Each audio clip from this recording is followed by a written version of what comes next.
Hello RC car fans and people that love the classic Nissan Skyline Hakosuka.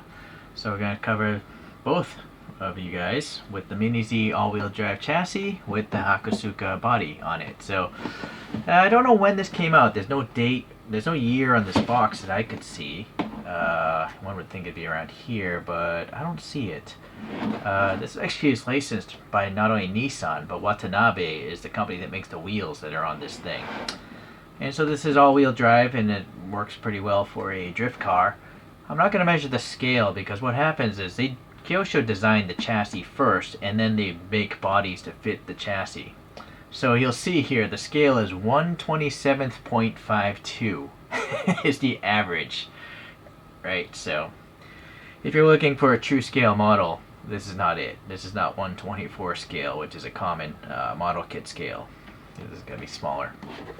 Alright, let's see what else is in here. So we got the thing, it's all assembled and ready to go. You just got to add batteries. It's got this really clunky looking transmitter, tools here to remove the wheels, extra wheel nuts, and then you have gearing. So if you want to change the gearing, that's very convenient for higher speed or better acceleration. Some obstacle pylons. And then this one comes with this radio, and this is my first Kyosho that uses the FHSS protocol. I have an older MiniZ, the R35, which came out in 2017, but that has just an ASF transmitter, so the radios are not compatible. This is my gripe, and anyone that's really familiar with RC cars, you know, no one makes a controller with multiple protocols, so it gets to be ridiculous, and I'll show you later. Anyways, here we have some callouts and all that stuff. You can pause and read that. There's hop-up parts not only by Kyosho themselves, but tons of other companies are making parts for these things. According to the website here, this is Kyosho's MiniZ all-wheel drive list. I think it started in 2014. The oldest one here is listed in December 2014. And then you can kind of see all the different bodies here. Oh, sorry. But I don't see the Hakosuka listed here. But here's the R35 that I have. I bought that back in 2017, I guess. And it still works. It's just kind of beat up because I've crashed it so many times. Alright, anyways, let's get to some photographs there of the classic Hakosuka wearing those Watanabe wheels. Alright, let's open this guy up. You can kind of see, get a hint of what's going on in there. There's some tape here. Alright, very nice.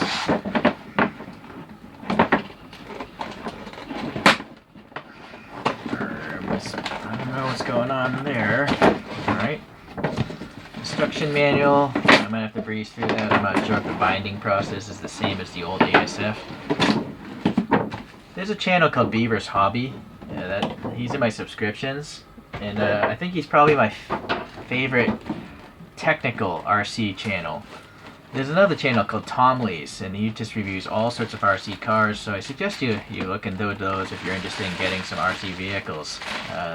They both cover RC cars in different ways, and trucks and all that stuff too. A couple complaints already is the controller. These companies make you buy these giant controllers, and you have to use this with this particular car. I can't use it with other cars. So like, if you're going to build an RC car, this is a radio link. It has a different frequency, like protocol. This one, though, you can have multiple cars running off of it. Look how big it is. Huge controller, right? This is a WL Toys controller, right? This is the older ASF protocol that Kyosho had. It's smaller, right? The batteries are in the handle.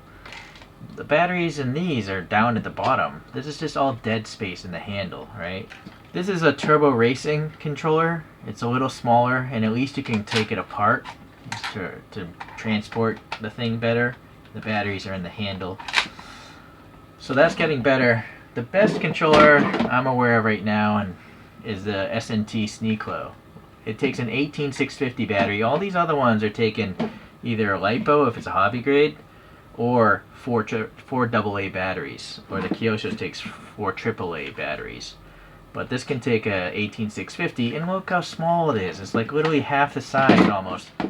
I would say it is half the size of these huge ones. So where I'm going with this, the cars themselves I have to have like an entire suitcase if I really want to carry everything. So that's my complaint, and it would be ideal if you comment on other people's channels or the social media of all these RC car companies and just have someone make a radio that has multiple protocols, like Devo, Dimension. I have a 2-stick controller and that has so many protocols. I bring one radio and I can fly a bunch of different drones with it. Let's see what this thing takes. Yeah, it takes 4 AAAs, and unfortunately I can't remove that, and so I can't add a LiPo pack instead. So now I'm gonna have to order some rechargeable AAAs because I feel alkalines are too wasteful. Alright, and then also if an alkaline just sits there for a year or two, it's gonna leach all the acid out. So you gotta actually put this tab in first, it looks like. Or not. I guess that literally flexes in order to open. It's not very smooth. And it's got really fine claws. That's really thin plastic right there, grabbing that. So I question the durability of this. I see. I bought this locally, and turns out the dealer opened it, and there's a warranty sticker on it. But I saw these on some American website, this exact set for like $170. The on-off switch, that's pretty good. I like the switch being there. I think that would have a hard time turning itself on by accident if you throw it into a bag with other stuff, like those other controllers. It feels very cheap and plasticky, which it is. But that's fine. Lightweight's better for carrying stuff around. I just wish it was even smaller. But this is actually CE approved. It shouldn't catch on fire or explode. It actually has, I think, star nuts, Torx nuts. So it's going to be, you can't take it apart easily. They probably don't want you modifying it. The plastic wheel in here, good spring, and then it has dials for all the trims. Alright, instead of click buttons. So, yeah. I'm sure there's a different radio where there's buttons here, but these are blanked off. 10. We got 20 cones, so you could have a mini little drift course there. This is specifically supposed to be a drift car based on that outer packaging. Here's the battery cover. We're probably gonna need that, so I'm gonna open that bag. The other stuff just goes into a toolbox. This is a bind. This is used to bind it. I also feel that Kyosho, their binding process is outdated. This is the tool to basically pry off the pinion gear if you want to swap that out. Oh, and be mindful, there's a tiny plastic washer of some sort. So if you're going to change these gears, you're probably going to have to, swap out the motor mount so the mesh of the gearing is perfect. Again, no reason to mess with that right now. Being a drift car, I mean, I'm not running grip racing, so I don't care about the speed. I just needed to be able to brake traction and drift. We might need that bind plug. Alright, I'll put that away here. Oh, there's another one of these tiny auto scale collection. So if you want to replace bodies, you can buy just the body. I noticed that they're somewhere around $60, but when I show you this thing, you'll understand why. Okay, so some accessories. So you can get tires for grip racing, drifting, and a lot of the vehicles, they have different wheel offsets, because the chassis again stays the same size, but the bodies might change. So certain bodies have wider track widths. So the wheels have different offsets. You can see 0, 1, 1.5, 2, 2.5, up to even 3 millimeters of offset. And then the tires could be narrow or wide tires. Some cars just have 4 narrow wheels like this one, but my GTR 35 has narrow fronts and wide rear wheels. Spring sets if you want to change the suspension of the thing, but again, for a drift car maybe it won't matter. Grip racing, I think it makes more of a difference. There's a gyro you can plug in. I didn't order that. More wheels, more stuff, steering knuckles, okay. And these are plastic toe in or toe out bars, so you can have the front wheels toe in or toe out to have more stability in a straight line or easier turn in. But I'm gonna not mess with that right now either. So the manual says it's actually bound at the factory, so I'm gonna see if that's true. So we'll see what happens. And there's 2 screws holding this onto the cardboard. Right, not sure what I'll do with that. So you notice this color is not quite silver. You know, what I see on the monitor to me looks like a silver car, but in my hand it's something else. I don't know. Let's take a look at it closer. But so these are plastic bodies, and that's why it looks very good. You know, it's most of my videos are about die-cast cars, and they're simply die-cast is not a good material. It's simply inferior. There's a reason why model kits are generally all plastic, because it's better details. And then would you even go to a Lamborghini or Ferrari dealer and say, I don't like your plastic bodies. I want you to change those bodies to steel or aluminum. It's just silly. Okay, well, let's look at this now close up. Wow.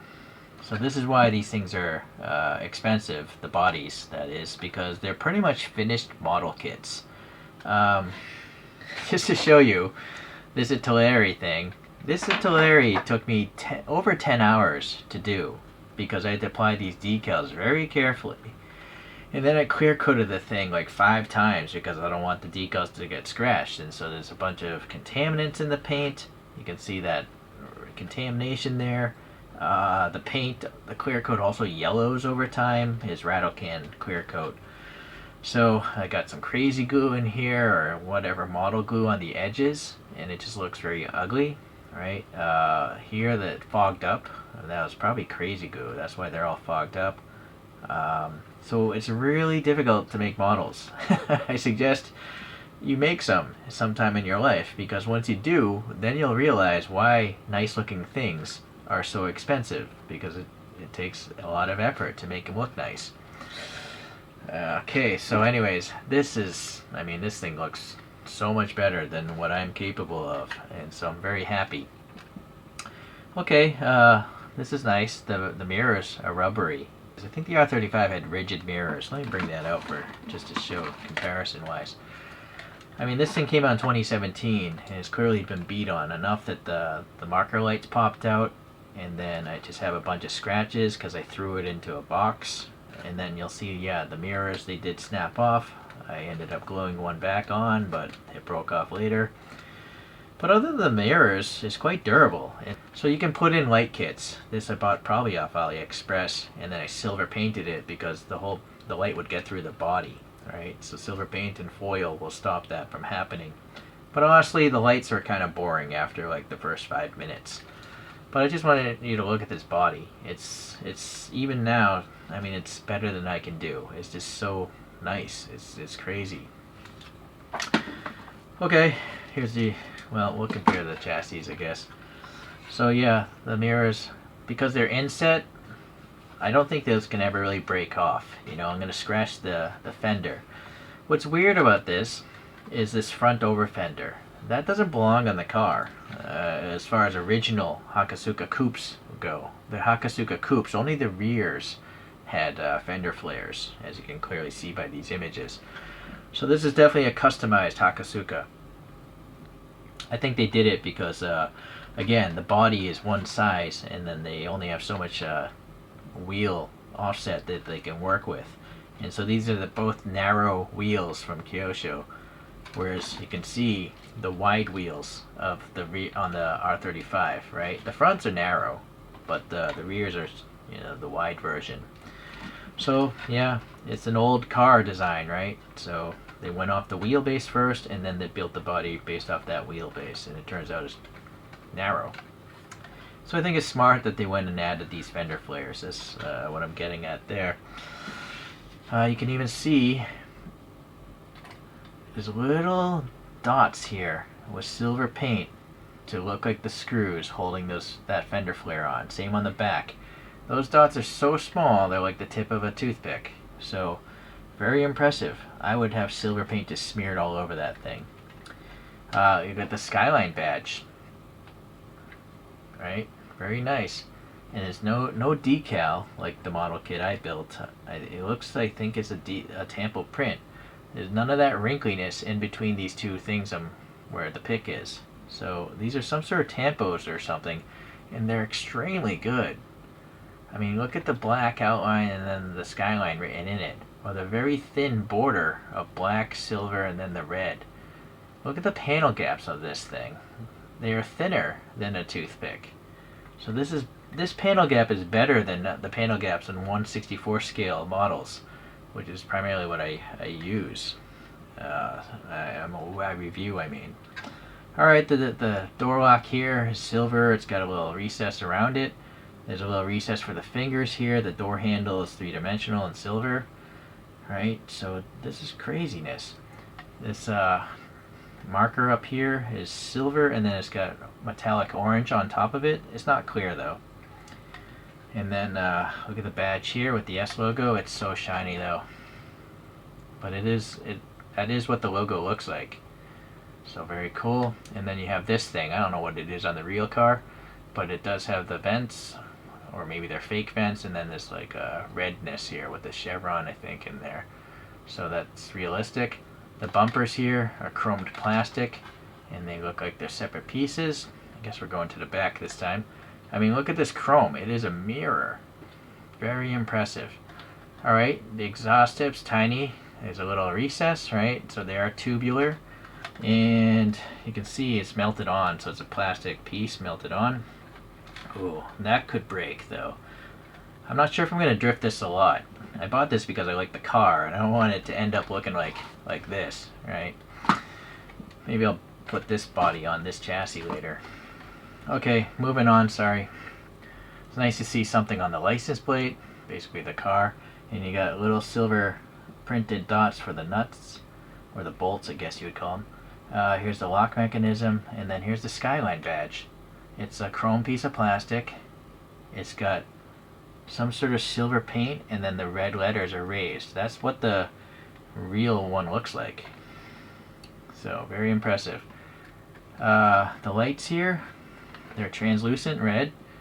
Oh, sorry, I think the chrome is just throwing off the camera. But you can see the light bouncing around in that red taillight, and it's recessed, but it's in a plastic chrome bezel. And then you have the GTR logo, which is chrome and black and red. So, boy, this is really hard to focus on. Let me reset the camera. Yeah, maybe that's better for the camera. So, we're basically doing a review like my diecast stuff, and then I'll show you some driving. Oh, what does that say? 5-speed. Okay, I'm assuming the real one actually had that, because it has something to boast about way back then. Alright, the wing is passing air, and it's got relatively thin struts. I could see that breaking off as well. Well, I think the bumper would take most of the damage, but... And then here are the backup lights. They're clear, or no? Are they? What's going on here? Hold on, I gotta look at them with my own eyes. Yeah, they're clear pieces of plastic with a peg going into the chrome bumper. Technically, there should be a little black ring for the rubber gasket around it. But this is an RC car. But so far, other than that, it's better than most of the scale models I get. Yeah, so it's very impressive. Alright, this side here, I didn't talk about the molding of the windows. That is raised right there. Same with here. Okay. The wheels, yeah, there are many kinds of Watanabe wheels, but seeing how these are licensed, you know, there's nothing in my mind saying those are probably not Watanabe wheels. Naturally, you have to give away the lug nut details because you have to have the nut holding on the wheel onto the axle. And by the way, this nut is made of plastic, it's not metal, but that makes it lighter weight, and then you can upgrade it. They're 3mm metric nuts, by the way. Yeah, actually, in fact, I have these gold ones here. So these are lock nuts you can buy off wherever. 3mm lock nuts with a flange. I bought the flange thinking it would keep it on the axle better. So very cheap and easy mod. And they come in different colors too. Alright, moving around to the front, you got the chin spoiler here. And underneath you have those 4 vents. And they are recessed a bit. I don't know if that's just black paint in there or what, but it definitely looks black. And then the bumper mount. I guess that's probably to mount the bumper. I don't know. Nice license plate again. It is very close to it is technically behind the chin, or so, but I do feel like that's going to be really easy to break off. So keep that in mind. Alright, the clear turn signals, that's accurate to the real car. Unfortunately, it doesn't seem to have any of the Fresneling, the striations and a little circle as well. Alright, but look at the headlights. Wow, those are really nice. It's the beauty of a larger scale model. You can just get so many details in there. So this, looks like the glass of a classic headlight, right? The little center rectangle and then there's different Fresneling or striations there. Alright, so you got the black in here of these 2 vents there. You got that little badge in the middle of the grille. Little red there. And then the GTR. Technically this is off. This R is supposed to be chrome or silver. Or maybe it's white. It could be white. Only the GT is supposed to be red. So that's really odd that they would mess that up. Because they probably got it right on their 1/64 scale model if they made one of this. I don't even know if they made one. Okay, anyways, moving on. The grille detail, really fine pattern, and it's plastic just based on the sound. The chrome bezel here looks very nice, very thin. So, yeah. Alright, again, really tight panel gaps. Toothpick thin.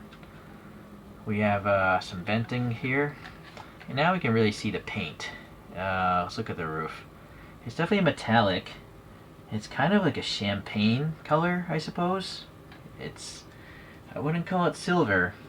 Hold on here. I actually have a TLV I'm going to bring up for a different review, but this TLV, that's clearly silver, right?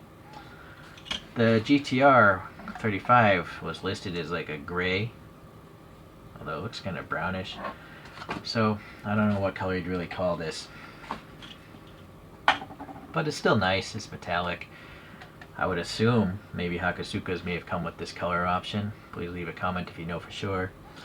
Alright, well, you got the wiper blades. They seem to be molded plastic pieces, and they're very three-dimensional. They literally are pegged into the area where the motor would be, and then there's an air gap, and then the lens is perpendicular to the windscreen. So that's very realistic. Alright, the windshield molding here is painted silver. Nothing on this, oh no, the side there is a little silver right there. This little raised thing here. The back also has a little bit of silver. Okay, and you can see it's a smoked canopy.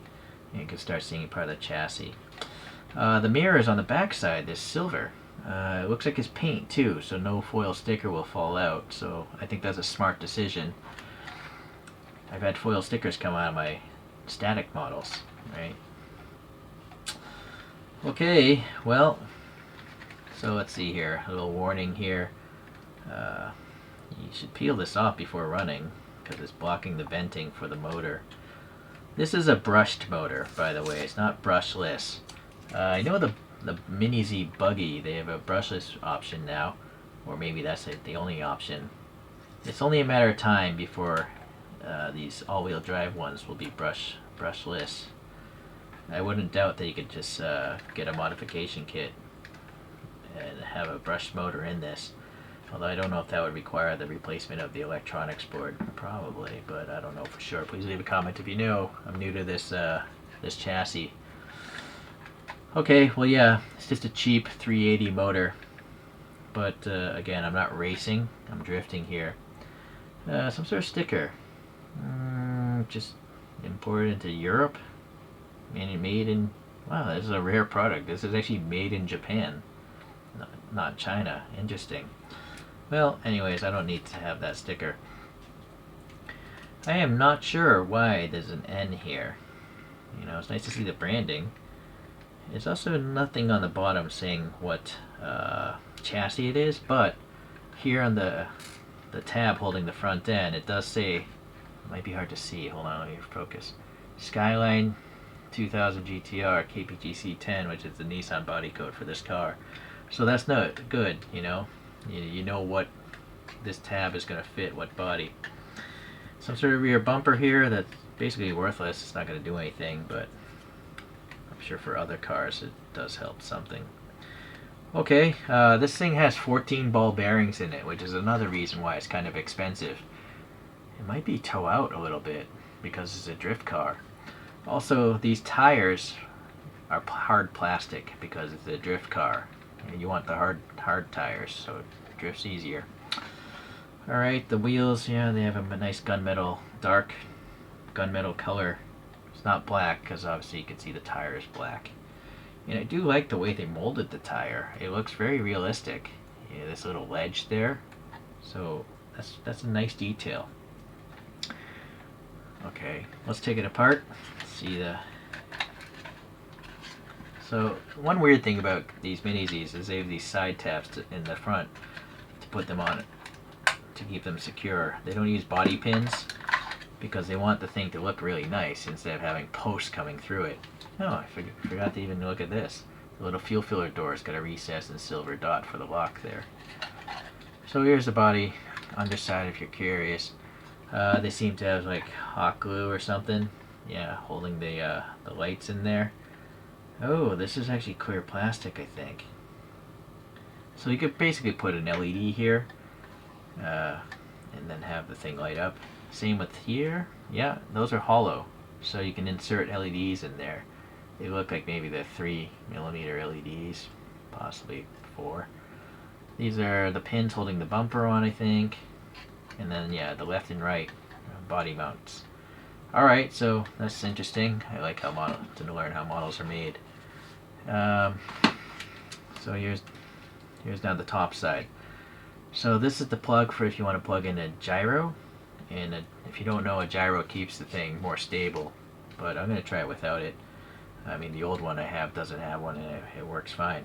This plug is to have the optional light kit. So if you want to run LED lights, you can just plug it in. You don't have to solder anything.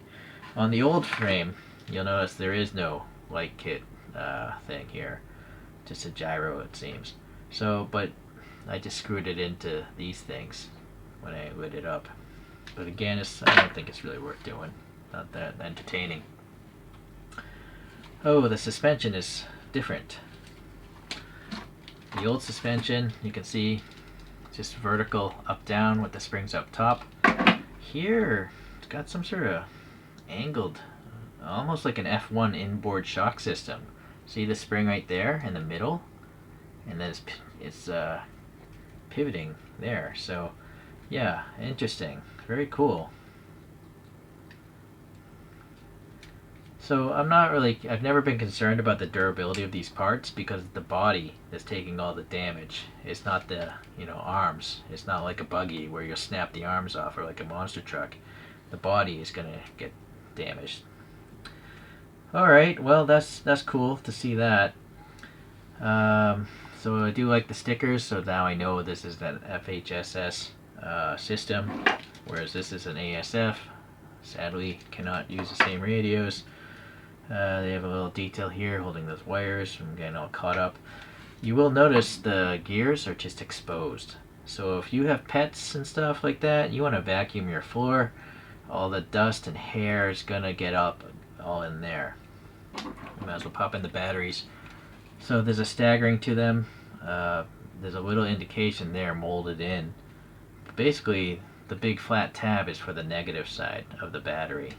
And you have to put it in at an angle like this, right? Because it's way back here now. So that one. Alright.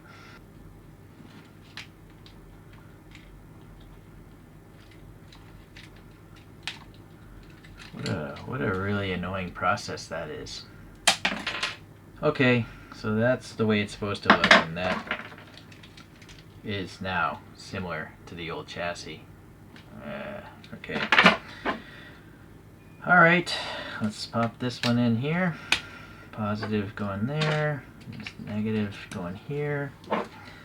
Negative here. Where does the battery go?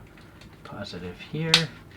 And then this is the plastic battery cover that has a tab on the top and bottom.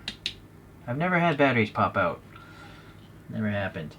I will say though, I bought a metal battery thing and the thing didn't flex being metal, so don't waste your money on buying a metal version of the battery cover. It's too hard to flex. Okay, so this is now ready to go. It said just turn the thing on and turn the radio on. So another thing I don't like about these MiniZs is this tiny switch, the old school switch, instead of a button. So you have to have fingernails or something, right? So there, that's on. There's a red light that flashed, and now it's just kind of flashing, waiting for the radio. So the instructions just say turn this on. That flashes green. Oh, so it is bound at the factory. So this is another annoying thing about MiniZs. This tiny button right here is the bind button. So when it's off, you have to press, I'm not going to do it, but you have to hold that button down, then turn it on, and that's in bind mode. And then you turn the radio on and it should bind, but it's just, why are they on two different surfaces? I just find it very annoying. It would just be easier if there was an on button and a bind button and you just held them with your two fingers down, right? So this is outdated, it's an antiquated thing. I say that because the Sneaklo, this much cheaper RC, this is the bind button. You just turn the car on, you hit this on the controller and it binds. So simple, right? Everyone should be copying what these guys do. Okay, more complaining. I'm a grumpy old man. The rear suspension, we haven't gone into that. That looks very similar to the last version, right? It's just a vertical up and down with the spring on top. Yeah, it looks pretty much the same, right? This one's been upgraded. I have like steel axles and stuff like that. But the one thing to check is whether or not the diffs are locked, and they're not. I'm holding this wheel here in place, right? But I'm still able to move this wheel over here. So there's a limited slip differential, which is really good for grip racing because when you're taking a turn, the outer wheel spins faster than the inside wheel. But I'm not sure if that's the best thing for drift racing. Not racing, drifting in general. This is a stock differential that's inside this housing here. So this is a limited slip, and you'll see it has plastic cups, and I'm literally flexing that cup, and then it has plastic dog bones. These are the stock parts that came out of this older 010 chassis. Looking at the dog bones in there, I'm pretty sure these are plastic dog bones, so you're going to have some flexing there, which may or may not affect performance. I think the key thing is this. I don't know if this is going to drift very well if the differentials are open like this or limited slip. On my old 010, what I did is I actually opened this up because there's 3 screws, and I filled it with silicone glue, and then, you know, it pretty much locked the differential, but you could always remove the silicone glue later and then go back to a limited slip. There are also aluminum ones you can buy. It's just a solid chunk of aluminum, so there's definitely no slipping at all. Okay, so this will be interesting. We'll see what happens later on. If the front is also, you know, a slip differential. So this thing here with the screws, you can replace this piece of plastic, and it has different spacing for these pins. And these pins, you can have toe in and toe out for the rear as well. Right now they're toe in. This is the front of the car. So you'll notice these are narrower here where the rears are wider. And so that's for, I think, straight line stability. But this is pretty much the opposite because it's trying to steer into a turn better. But you'll see the lock, the maximum lock there. So this might be worth looking at. Hold on a sec, let me get the other cars. Alright, compared to the old 010. I have this set up so basically the wheels are parallel. Right, there's not much toe in here in the back and the front. They're pretty much parallel. There's no toe in or toe out like this one. I honestly don't see any markings on either of these steering bars, so I don't know if they're 0 or a different distance apart. They are a different design. You'll see the newer one is a little bit taller, so maybe that's stronger. I'm not sure. It might be. But neither of them actually have any printing on them, so I think that's kind of weird. But anyways, that's the steering lock I have on this one, and they seem to be around the same because these wheels are parallel, right? But it's okay. It's just not great. Actually, you know, this might have more steering through. The WL Toys, again, being a much less expensive product, look how much more the wheels can steer. And so it's highly probable this is actually a better drift car. Yeah, just because you can steer into the turn, into the drift more. Okay. And the WL Toys actually has normal looking shocks, right? Like a normal RC vehicle instead of this like proprietary system. So if you want to save money, I really recommend this. It's really great for the money. And then if you go crazy, you go into the hobby grade stuff. And again, this is the old design. So, I mean, that's what makes rear wheel drive so much better. You can steer it so into the drift so much, it's just nuts. I'm pretty sure there are other designs where literally this might be 90 degrees now, perpendicular to the center axis, but correct me if I'm wrong, but it seems like that's the way they want to go. Okay, well, so anyways, those are some differences. Again, this chassis is for a 124 scale body. This is more like 127, 128 scale, so that's why the wheelbase is shorter. Oh, one last thing. If you did want to switch bodies and have a shorter wheelbase, you'll see those two holes, this hole here and that hole there. You remove the screws, and you can basically move the whole assembly forward, effectively shortening the thing, and then you can run the shorter body styles, maybe like a WRX or something like that.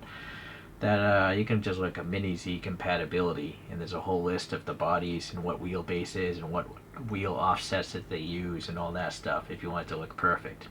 At minimum, you have to get the wheelbase right. Otherwise, it's just scrape the body and stuff. I do see these two holes. I'm gonna guess they may have figured out that a lot of people run posts and then magnets to different bodies. That's pretty much what I have going here. I have hot glued magnets, and then the drift art, as magnets. So there's none of that weird spreading the body apart, or even worse, using these pins and stuff. I just have a bent wire because I lost the pins. So I can see the magnets being used in front. Where I'm having a harder time is in the back. Right? Where could you... This is this plastic screw. It's not a machine bolt. So looking at the rear, I feel like that's going into a post here. So that's kind of an oversight. Unless there's like an optional part here, but it's also underneath this thing that adjusts the toe in and toe out. I would hope that someone makes a part that replaces this bumper and has post screws, so you can use a magnet system. Please leave a comment if you know, because that might be something I want to do. Actually, build another, model kit, much shorter wheelbase model kit. Okay, I think that's it. So putting the body back on, you want to put the tab in the front, and then you got to widen the body out. I like to do it this way. And you might think the body's going to break, but it doesn't. It seems quite resilient. I never took care of this, right? I mean, look at it, right? And it's only the mirrors broke off because they're literally stick out. Yeah, I don't know what plastic it is. I assume it's ABS, but they're quite durable. Granted, you don't want to be throwing it against a wall. You know, I gotta say, these stock springs, or the stock suspension system, is quite stiff. And that's quite a bit of resistance. The rear is a lot softer. It's noticeably softer. Something about this linkage system up front makes it very stiff. The drift art here, very, very light springs. And the WL Toys, also much less resistance. So basically the suspension works better on even the WL Toys. But we'll have to see. Okay, well, scale model wise, it's pretty awesome. I mean, you could buy this just if you like scale models. It'd be a really expensive scale model to own, and the wheels don't make it look very nice. So that's the problem there.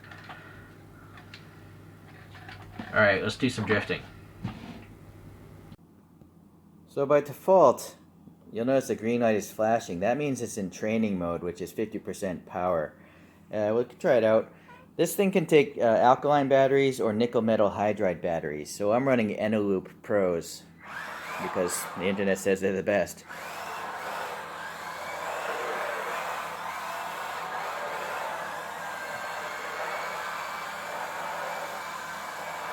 I'm trying to get a really tight turn around this object.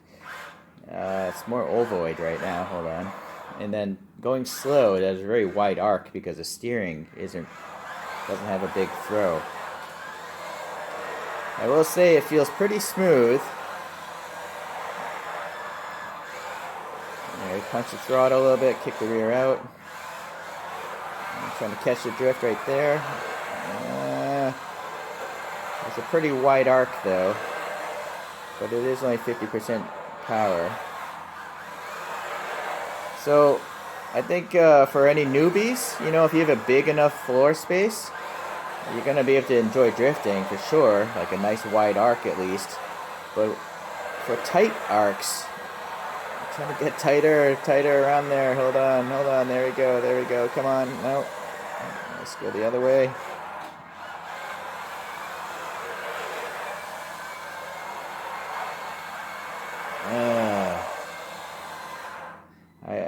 I'm having a hard time getting tighter than that. Let me try some more.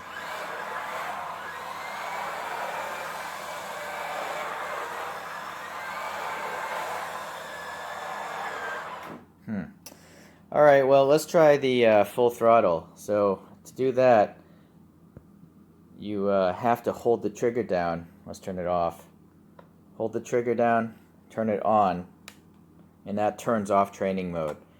So that should be 100% power. Yeah, it's not flashing anymore. Oh, you don't even have to turn the car off. It'll automatically update, it seems. Alright, hold on here. Oh yeah, so that's definitely more powerful. That's immediately noticeable. Oh boy. I gotta get used to this, hold on. Whoa, this thing. So the plastic drive shafts, I don't think really affect the ability for this thing to move fast. Trying to kick the tail out, grab it, hold on.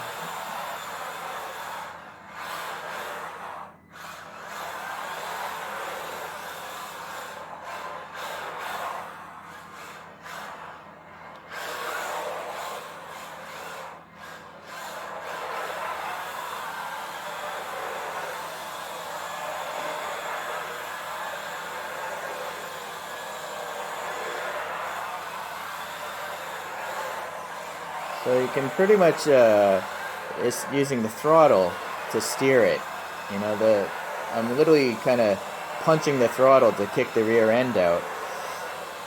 It's going much faster, but I still can't see I'm getting a tight turn. But then again, I've only been using this in like a minute, so. There we go. I'm just not a skilled enough driver like all the other RC channels, I'm afraid. Which is good if you're new to RC, you can get an idea, you know, how easy it might be for a newbie.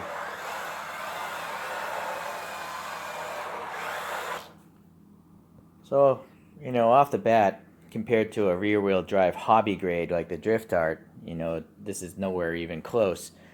but this also costs a fraction of the price, and it's logical. But I gotta say, the body again on this thing is so nice that you could just display this thing, and that's probably what I'm gonna do. Actually, I might buy a just a white body. The non-painted ones are like $30. It looks like online.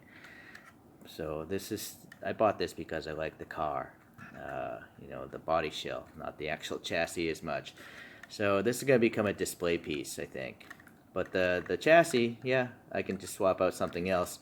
I think when you buy those body kits, it basically comes with this tab, so the distances can be fit. So I appreciate you watching today. Of course, I recommend this.